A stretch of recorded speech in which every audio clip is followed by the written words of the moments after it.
most people just rock up to auctions thinking that where it starts is where they're willing to sell it for, and it's just not the truth. So, using this and understanding how it's all going to come together is super important to, not get too emotional at the very beginning.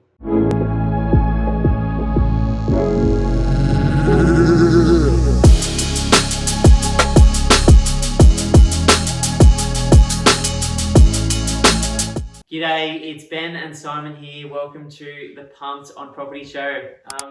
Super excited about this episode because I think it's extremely timely. Now, the market's obviously warm. I think we were reading the other day that auction clearance rates Australia-wide are sitting at, in most areas except for Brisbane, at about 80% now. So in today's video, we wanted to talk about auctions. We wanted to talk about a number of different strategies that we've used to buy at them in the past, and how maybe you can take that on board and hopefully get a better result at the next auction that you rock up to. Yeah, auctions aren't the most popular thing up here in Brisbane, but I feel as though if you're kind of buying in that more premium sector of the market, that upper quartile, it seems to be a hell of a lot more common for the agents to go to auction. And, talking about just this year itself, how many auctions have you attended? Like 4 or 5? Yeah, I think I'd be at 5 now. I bought a property just recently for myself to live in at auction.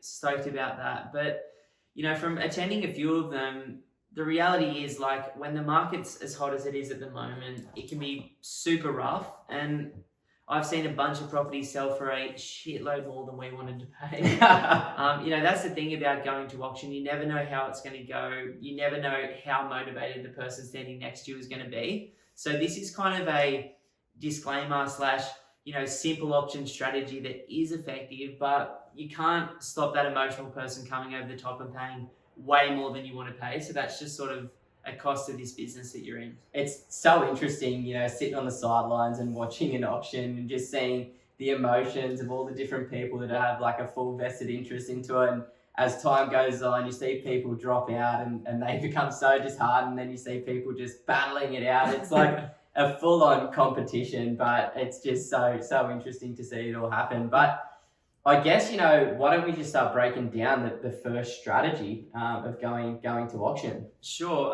Actually, I was just thinking the house that we're sitting in recording at the moment is my old principal place of residence, which only sold at auction 2 or 3 weeks ago. So it's much more chill being the person selling, I think, than the person buying. For sure.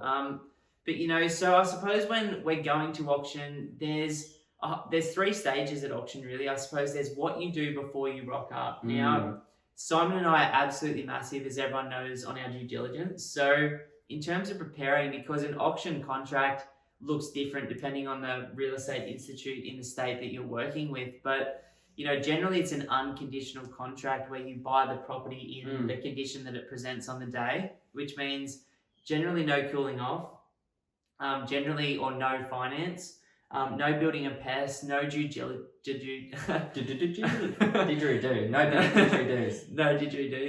diligences.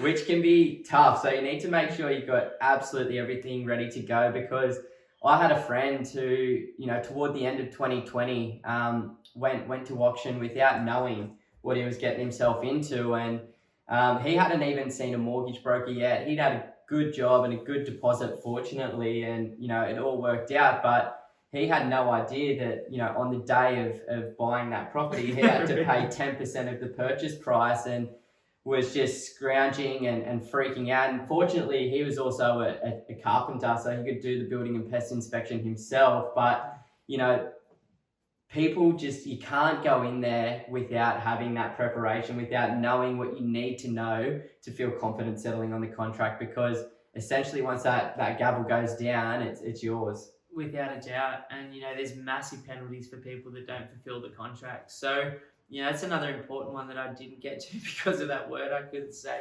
I suppose with the broking side of things, if you're using a mortgage broker or a bank, not everyone can afford to pay in cash, although for some reason in this market, a lot of people seem to be doing it that way.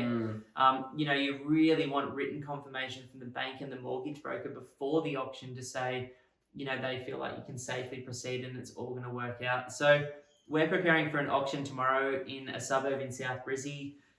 should be able to pick this one off the bank directly, which is the ideal seller.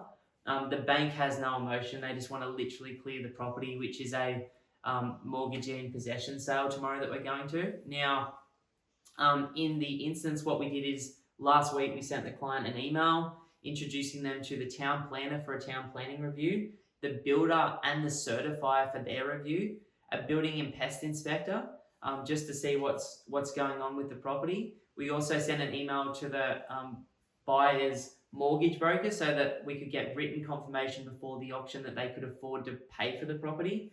And we also sent the contract through to the solicitor so the solicitor could do a full review and identify any red flags. Now, that's a whole shitload of due diligence that 90% of people don't do before an auction. But the reality is, once you've bought it, there's no get out of jail free card. And so you want to make sure you've got your ducks lined up. So that is step one, is getting all of that heavy stuff out of the way.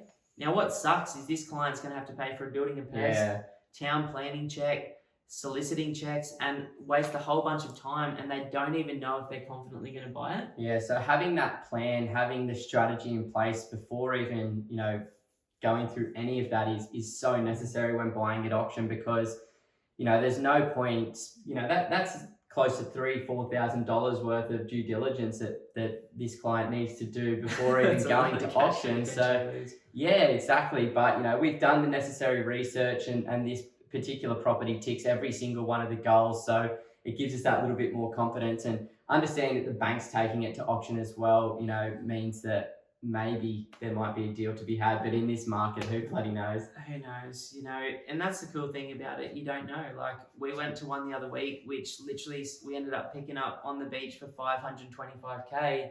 A worse property literally in the same street is now online for $800,000. Like, it's just out of control how well you can do if, the wrong person is selling the wrong property on the wrong day. Now, the second part of the auction process, on top of the due diligence, is understanding market value and 100% what you're prepared to pay before you rock up. Yeah. So the way that we do that is through RP Data, which is a expensive and paid subscription where you get access to every property that's sold, since RP Data started out 20 odd years ago almost now.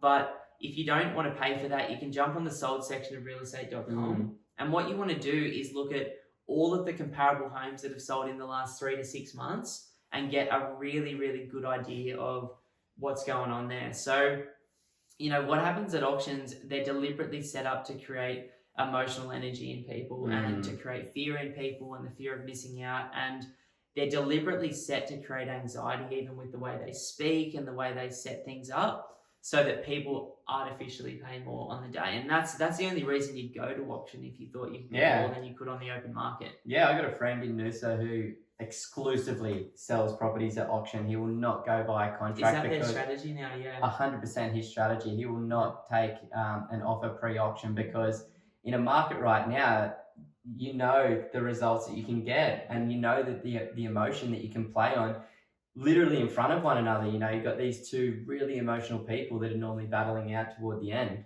Without a doubt. Now, at this particular property we're sitting in, I think 150 people showed up. Only 9 of them were registered bidders. Every neighbour brought their dog. I think everyone in the suburb wanted to see what it would go for. But, that's the vibe. Like, it was a lot of people. It was a lot of pressure. There were some very anxious people in the crowd, and you could see who they were. But what gives me security when I go in, for example, for the home that I bought for myself recently, is I knew exactly where my dollar figure was at. I discussed it in the week leading up. I quantified it against recent comparable sales and thought, well, the market's a bit hotter at the moment. I might pay a little bit more than that, but I was happy to, which meant for me, I could just go into the auction with my strategy and play it out and watch it unfold to get the result. Or if I missed it, thank God I didn't miss it. But if I missed it, I missed it. And so the third part of the auction strategy is the most important, and it is how you show up on the day. Now, when you rock up, you want to register with the agent to bid. That process is very different in every single state in Australia. So just sit down with the agent and get them to walk you through the process. And then, do whatever you need to do up until the auction. Now, what I've learned from the auction process myself is there's a whole number of different ways that they can go. We're sitting in the room down at Clown Jar. there's a great company down there, Ray Wyatt, who sells almost everything in the area and along the beaches here. And, you know, on this day that we're sitting in the room, I think they sold 7 properties under the hammer in literally an hour and a half. Wow. Now, some of the auctions went one way, some of the auctions went another way. Again, you can't control the emotional buyer. But I have a strategy, and my strategy is super, super simple. Get as much detail out of the agent as possible before you start bidding to sort of get a sense of where they've been setting expectations. Now, they're never going to tell you because they legally can't, but there's some great questions that you can ask. Now, one question is, when you signed up the listing, what comparable properties were you basing this listing on? That's a really important question, because they can't tell you what it's going to sell for, but they can tell you how they set the expectations of the person they're selling for. This address sold for this address sold for that one sold for that. The second question that I ask is equally important. What feedback have you been getting from the market up until today? Again, not directly asking, but telling people effectively, or telling you how the agent's been setting the expectations of people walking in, because they're going to set your expectation based on where they want the auction to go. Now, again, you've got absolutely no control out of the information you get, but it helps you put some of the pieces together. Now, any good agent should have created a CMA and should have it open for inspections prior to the auction date. A comparative market analysis is the CMA. Sorry, yeah. And they should also have one there. But as Ben was saying, you know, during step 2, you should have already done your research. You should have already known these properties had been selling, but it is good to gauge that understanding around, okay, well, where's this at? Because that might help you understand, you know, where their reserve could potentially be at. Without a doubt. Now, once I've talked to the agent and I've asked those 2 very important questions to just get a bit more of a sense of what's going on, I then go sit with the auctioneer, and this is a really important step. I look the auctioneer in the eye and I ask the question. Now, we know Queensland, but obviously other states in Australia are different, but I just want to get confirmation from the agent or the auctioneer verbally that they will not sell the property without telling everybody that the property is officially and legally on the market. That is super, super important, because people get caught up with the hype of an auction and the property's not even online yet. You don't even know if the price that you're putting in is above or below what they're expecting.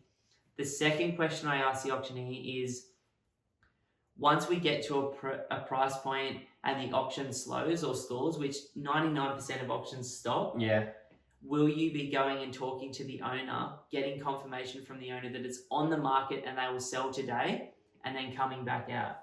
That is really important too, because almost everything that happens up until that point where they pause the auction is irrelevant to you. It's completely irrelevant to you, because the property is not online or for sale on the day, and we don't even know if the seller wants to sell it at that moment. And most people don't even know this. You know, most people just rock up to auctions thinking that where it starts is where they're willing to sell it for, and it's just not the truth. So, you know, using this and understanding how it's all going to come together is super important to, you know, not get too emotional at the very beginning. Yeah, and so in terms of my strategy, my entire model for buying at an auction is to take the pace and the flow out of the auction to throw the auctioneer and everybody else off. Now, this doesn't always work. Like in this property, the auction started $500,000 below what it sold for. I said to the auctioneer before the auction, I would like you to start the bidding higher.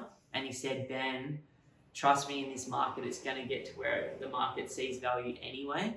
Don't disrupt the process. And I said, cool, I'll take your advice, and I'm glad I did. But when I'm starting the auction personally, I'm always, if there's a lot of people and there's a lot of registered bidders, I'm starting the auction well below to try and take some of the pace off where it's going to end up. Now, out of the 5 or 6 properties we've bought at auction this year, at least 5 of them controlling that pacing has bought the property well below what I expected to buy.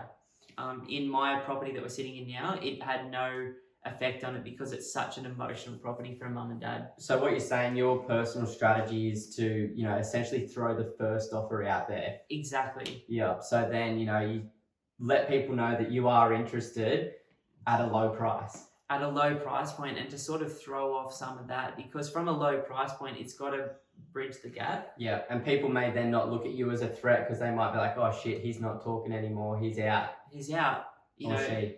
And so the only other thing that I'll do before they pause the auction, which is that point where the agent goes and talks to the family and decides what they want to do and tells you it's on or it's not on, is if the auction is running really quickly, even from my low first initial offer. Yeah. Let's say the initial offer is $1 million and people are jumping very quickly in 50 or 100K jumps. And I'm like, this is going really, really quickly. Then what I'll do is I will jump in. Now, a good auctioneer will shut me completely down straight away, but 90% of auctioneers aren't great at what they do, which is the same bell curve of life. Mm-hmm. And so I will, let's say it's jumping by 50K chunks, I will throw in an offer 10K.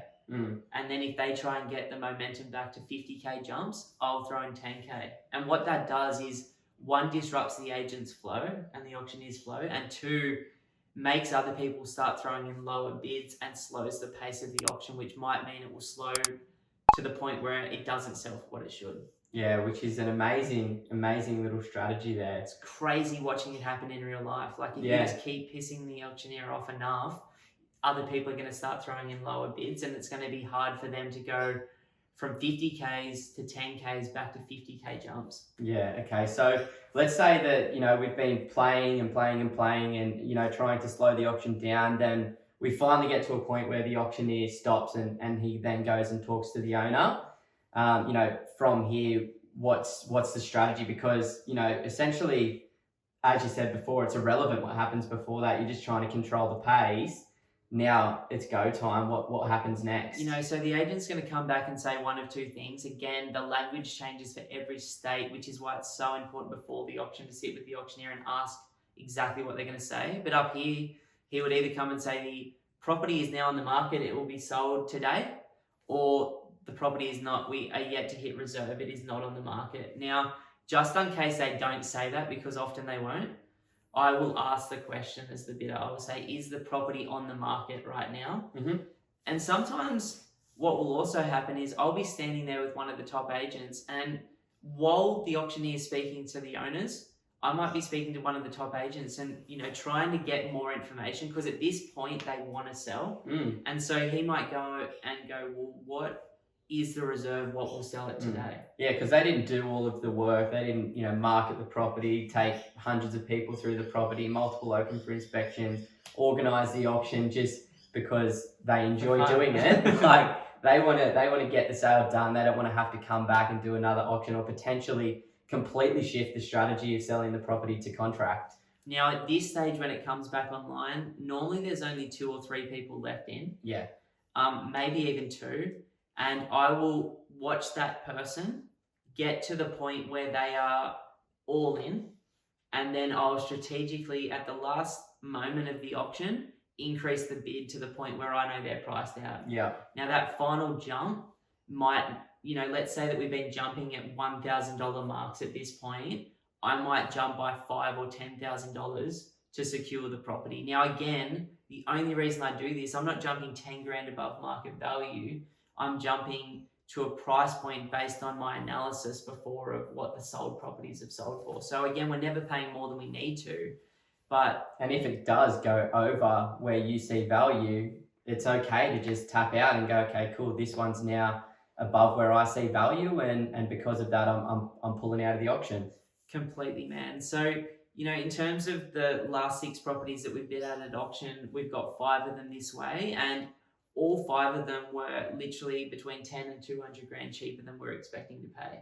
Some more though as well. Some more. But we have been buying in markets that are not as hot as Noosa. No. Not as hot as Cronulla Beach, not as hot as Geelong, you know, not as hot as St Kilda. So this strategy only works, you know, maybe 40% of the time in a hot marketplace.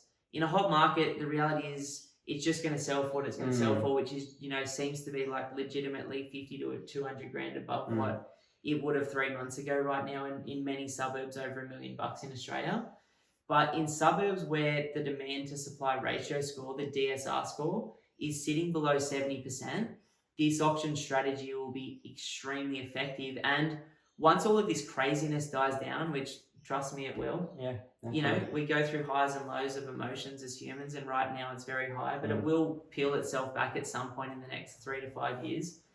This strategy in a market that is cold is absolutely deadly. Like in a cold market where you're not competing with a lot of people or you're competing with bargain shoppers, you will buy almost 100% of properties following this. And that's what this is about. Not just a sunny day strategy, but a rainy day strategy it's even more effective on. Yeah, and you know, in a sunny day market, it's, you know, generally you're going to get to a point, especially if you're looking at a really nice home, there's probably going to be one really emotional buyer there that will not lose, and price has nothing to do with it. Completely. And that can be tough. You know, for example, this particular property, there was one bidder who was not letting it go. Not letting it go. No matter what the price jump was, he smashed the next person by 20K immediately. every time. Yeah, so, you know, that's why you've got to do your research leading up to it. You've got to really understand market value and know where you lie, because, you know, regardless of how much research you do and all of the due diligence, like on the day, at the time, when it's happening, you will naturally become emotional. It's freaking exciting. It's exciting and freaky, man. Like it is that. Yeah. So, you know, understand that that's a natural thing that's going to occur, and, you know, have that strategy up your sleeve, because, you know, it comes back to the same thing that we always talk about. It's being prepared to do what needs to be done. Like this, you know, we're spending hundreds of thousands of dollars, if not millions sometimes. You know, do that research, do the work, you know, watch these types of videos or read some books or talk to some other agents that you may know about different auction strategies to make sure that you're putting yourself in the best possible position to take advantage of it. You know, if you're going into an auction with a plan, you're ahead of 99% of people there. And because of that, you can moderate your emotions. And there's an incredible book that we've both read, Secrets of Power Negotiations. And, you know, the number one thing for negotiating is knowing where you want to end up, knowing where you're prepared to go worst case, and having a plan for how it's going to unfold. And just even having that in the back of your mind and being prepared will enable you to, one, have confidence on the day when you go, oh shit, I bought it, freak out. And two, you know, to know when to cut off and to not let your emotions override yourself, because it's very hard to be objective in that moment on your thoughts and emotions when there's so much energy in the space. And it's really important to protect yourself. The last thing that I wanted to add at the end of today's podcast is just something that I've been noticing, and that is a lot of people are having trouble in the current market that's rising, in some instances 2.5%, 3.5% in the last month alone, 10% for the year, is resetting their expectations around where market value lies. Now, it can be really, really difficult, because if you go to the sold section of realestate.com, you're only getting maybe 50% of the properties that have sold. There's a lot of off markets, there's a lot of contact agents, there's a lot of places without prices on them. And there's a lot of properties that just sell to people like us that nobody knows about as well. And so it's like, you're not getting the full picture of the market. And sometimes when you're looking back 3 months, like there's suburbs in Brisbane, like Wavell Heights, that suburb's jumped 300K in 3 months. Yeah. You know, like Noosa, there's probably some parts of Noosa that have jumped 500K this year. Yeah. And so it's like maybe more. And it's like very, very, very difficult as a buyer to adjust your expectations that quickly and to go, am I overpaying or is this sensible? And so what we highly recommend is that you look at not just the things we've talked about, but where the particular suburb and capital city or regional market you're buying in is at in its timing cycle. Now, we've talked about on previous podcasts timing. Yeah. We've talked about the 18.6 year real estate cycle. Go read Phil Anderson and Fred Harrison's work if you want to know more. But I have confidence in Brisbane right now because it's coming off a 13-year low, and historically in the last 50 years, if you divided it out by 50, it's done 9.7% per annum.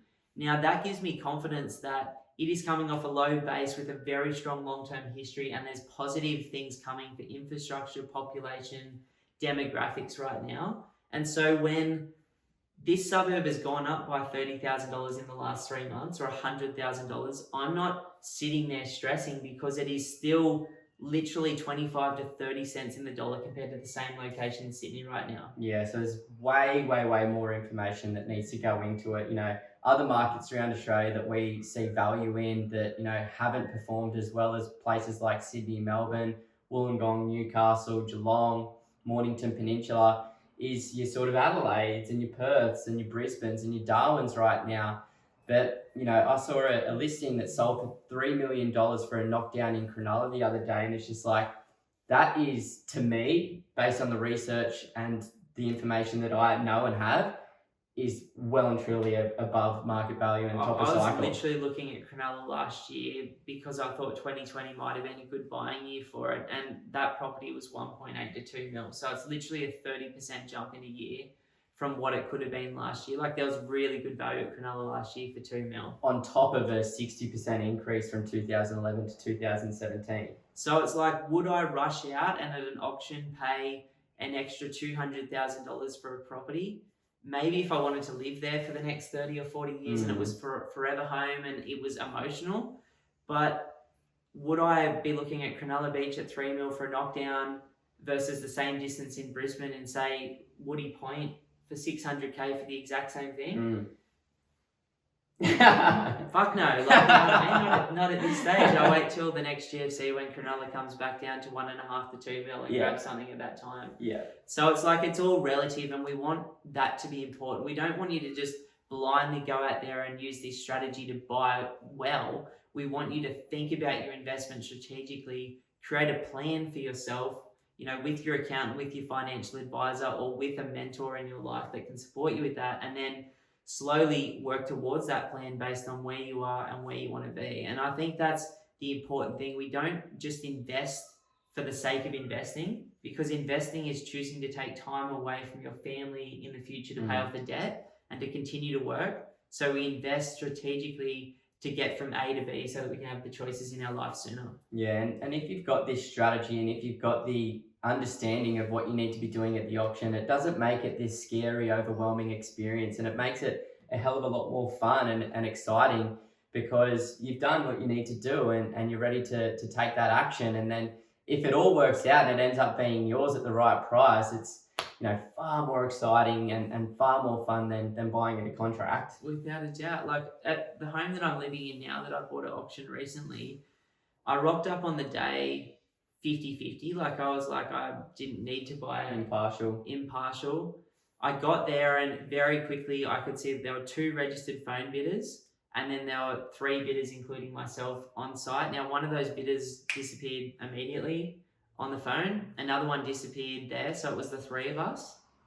I watched them, because they didn't understand how auctions works, go back and forth so aggressively, so quickly, that they both showed all of their cards and they were completely priced out before they'd even shut the first stage of the auction, gone and talked to the owners and said it was on the market. And so I effectively, like in that situation when there was a small number of buyers, went and talked to the agent and the auctioneer, and I said, I want you to go around right now and find out if these people can move any further. And like, credit to them, like, they went and did it. I can't even believe they did it. But they want to sell the property. They want to sell the property. So they went and talked to them, and the phone bidder's like, I can pay more after the auction. But you've got to remember that the agent has brainwashed their clients so hard into, we're going to sell today, that they want to sell even if it's for less money.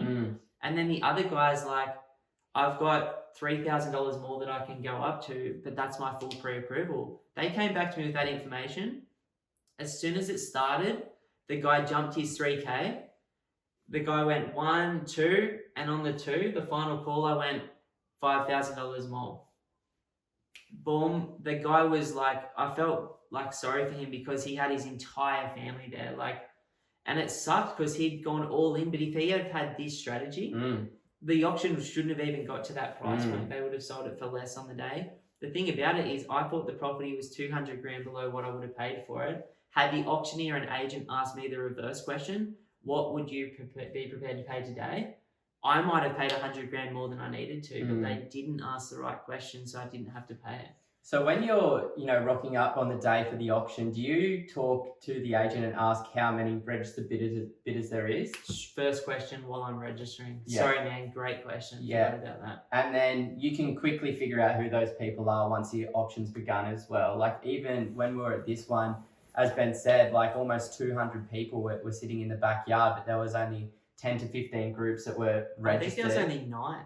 Yeah. 9 bidders, but a lot of them had families, so it looked like more. Yeah, that's right. And, really quickly you figure that out, and really quickly about 5 of them dropped out as well. I think from when they started the auction, people were like, okay, I'm out. Yeah, like that happens as well. The thing is, like, the reason I dropped in the understanding where the market's currently pricing at is so important is because of that reason. A lot of people that register, I did not care about how many registered bidders are because most people are there based on 3 months ago's pricing. Yeah. So they're not even close. Like half of the people here thought it would sell for a couple of $100,000 less than it did. Yeah. I knew it would sell for Full exactly confidence. what it did. Yeah. Even the auction, when I signed the contract, I wrote that price point because I knew that's where the market was at. Yeah. But most people are like pricing it on where it was in December 2020 versus where it's at in March, April 2020. And without this strategy, without an actual plan leading into the auction, a lot of people are going to probably attend a number of auctions before they get a win. So, they're emotionally fatigued throughout the process as well. And, as you said, because they may have been looking for a number of months, then they get really disheartened and their expectations are completely misset as to where market value truly lies on that day. Auctions suck. Let's get real. Like it sucks. It's pretty heavy. It's a shitty process. Like I wish everything could just be sold with a dollar figure online and people could go for it. And, everyone puts their best hat in the ring and they buy. But, we're emotional beings, and someone in real estate once said that, like, if we get a lot of emotional people in one room, then someone might pay more. And this is why we have this process. It sucks that you've got to waste energy on a property you might not buy, that you've got to spend money on due diligence, that you've got to go around and compare the market, that you might have to go to a bunch of auctions and lose it. In a rising market, you might just be fully priced out and you've missed the boat, but there's people like us that are trying to share this info so that at least you've got a best foot forward, you've got a plan, you feel confident, and when the emotion comes up, you've got a line in the sand that you decided well before you get there to just keep yourself safe and not overpay. Yeah, for sure. No, I think that's some really important information, and yeah, given I'm sure a whole heap of people a lot of value to kind of have that confidence to move forward, because without that information, it's a very, very overwhelming experience. Yeah, so we wish you all the best and safety in this current market. Please don't get caught on the hype. Like, yes, prices are going up. So what? Like, just be patient. Or it's been 13 years since Brisbane's done anything. We deserve it. Let's have a bit of pride. Stroke the poor little battler. But what's funny?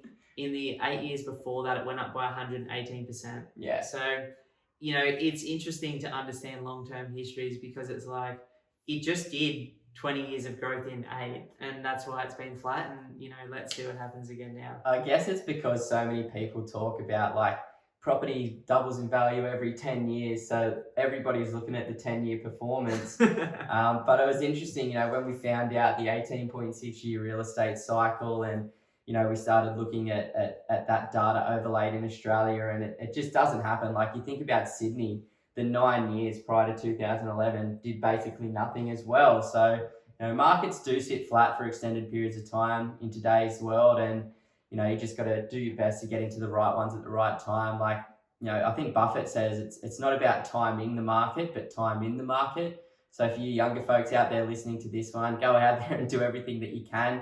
But if you can do both, if you can get the time in the market, but also time the markets to your best of ability, buy closer to the bottom, avoid buying closer to the top, it's going to make that journey to financial freedom a hell of a lot easier, a hell of a lot less stressful, and maybe a bit faster too.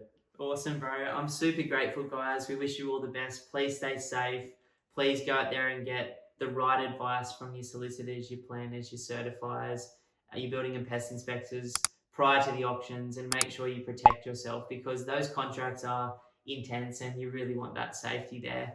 We hope you use this to your advantage, and we'd love a 5-star review on this one. If you're listening on the podcast, if you're on YouTube or somewhere else, please subscribe, give us a thumbs up, and share this with someone who's struggling to get a plan in place for their auction strategy at the moment. Oh, sweaty, so sweaty.